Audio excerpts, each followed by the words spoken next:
Gambia. Gambia hires U.S. law firm to probe suing Indian cough syrup company. The Gambian government has hired a U.S. law firm to determine if legal action should be taken against an Indian pharmaceutical company that exported cough medicine suspected of killing at least 70 children last year.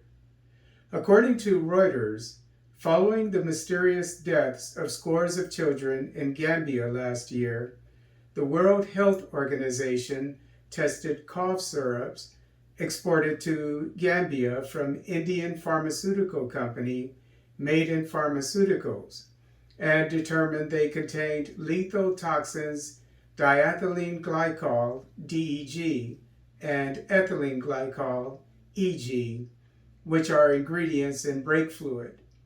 As per Reuters, the Indian government said it found no toxins in the Maiden cough syrups during tests conducted in country.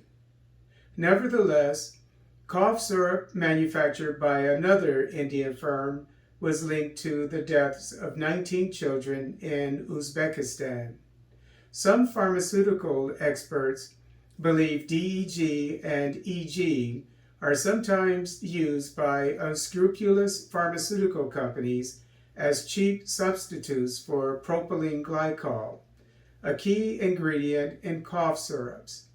As per Reuters, quote, Gambia's Justice Ministry is considering its options after completion of a new government-commissioned causality assessment by a panel of international experts, unquote.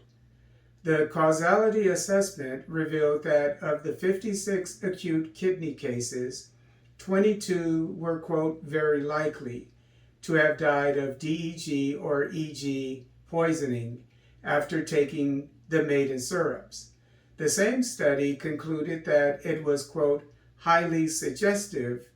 30 other cases were the result of DEG or EG contamination. Moreover, the results of the two autopsies conducted were consistent with DEG and EG poisoning. As stated in Reuters, quote, the causality assessment and the Justice Ministry's recommendations will be made public within 6 months, unquote.